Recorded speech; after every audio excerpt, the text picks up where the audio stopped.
Already viral হয়ে গিয়েছে, তুমি জানো নাইজেরিয়া, আফ্রিকাতে ঈদেটার বিভিন্ন রকম ইনস্টাগ্রামে রিল বানানো হচ্ছে এবং দেখলাম বেশ কয়েকটাগুলো প্যারোডিও হয়েছে। কোথাও কি অবশ্যই ভালো লাগার জায়গা তো তৈরি হয়, তবে এই যে মেকিং নিয়ে অনেকের প্রশ্ন থাকে যখন একটা কিছু ভাইরাল হয়ে যায়।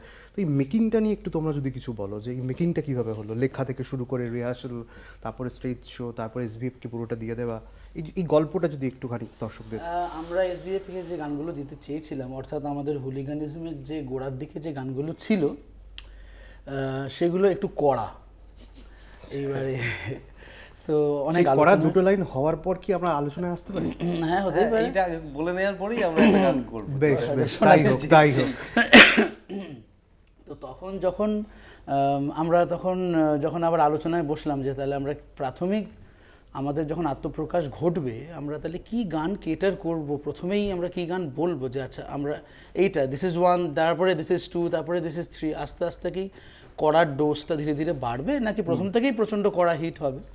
তো তখন আমরা সিদ্ধান্ত নিলাম যে না, আরও একটু অন্য রকমের গানও কেন আমরা চেষ্টা করব না। এরকম তো আমরা কোথাও ঠিক করিনি যে আমরা একই রকম গান গাইব, শুধু কড়াই গান গাইব, খুব রেগে থাকবো বা খুব অসুবিধার মধ্যে আছি এটাই বলতে থাকবো, এরকম তো নয়।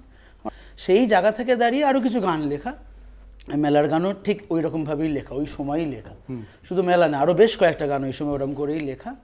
এবং আমাদের মজা হচ্ছে গিয়ে আমরা সবসময় খুব ভেবে চিনতে যে রিহার্সেলে গিয়ে একটা গান বানাচ্ছি তা নয়, একটা প্রাথমিক আইডিয়া আছে, আমরা গিয়ে বসছি, একসাথে বসে বানাচ্ছি, এবং এটাই কিন্তু আমাদের ক্রিয়েটিভ প্রসেসের এনজয়মেন্টটা।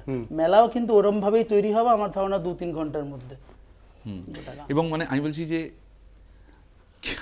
আজকের দিনে কেউ মার্কেট রিসার্চ করে গান বানালে 7 মিনিটের গান বানাবে না। আনন্দের চোটে গান থামছে না আর কি, গান চলছে। আমরা মানে প্রায় স্রোতের উল্টো দিকেই আছি। এমন একটা টাইমে আমরা ব্যান্ড ফর্ম করছি যেই টাইমটা মানে ব্যান্ডের মানে ডাইং স্টেটে আছে ব্যান্ড ব্যাপারটা বাংলায়।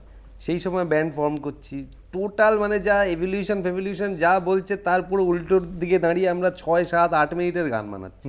এবং আমরা ইচ্ছে করেই করছি এগুলো, এমন নয় যে খুব ভেবে চিন্তে করা, এগুলো যেরকম হচ্ছে সেইভাবেই করছি। সেই বেলার গানটা এইভাবেই হয়েছে, মানে এত বড় গান হয়েছে, আমাদের অনেকগুলো বড় গান আছে, সব বড় বড় গান। এটা শুধু আমি ব্যান্ড হিসেবে বলছি না, আমি বলছি ব্যান্ডের তো একটা আমাদের এখানে খুবই উজ্জ্বল একটা মানে মুভমেন্ট ছিল, আছে, চলছে এখনো। অনেকেই সেই পথের কাণ্ডারি এবং একদম ঝান্ডা উঁচিয়ে তারা কাজ করছে। কিন্তু স্বতন্ত্র গান মানে মৌলিক গানের জায়গাটা তো একটুখানি ডিপ ডাউন করে গেছে, সেই জায়গাটায় দাঁড়িয়ে আমরা একটুখানি অন্যরকমভাবে গান গাওয়ার চেষ্টা করছি।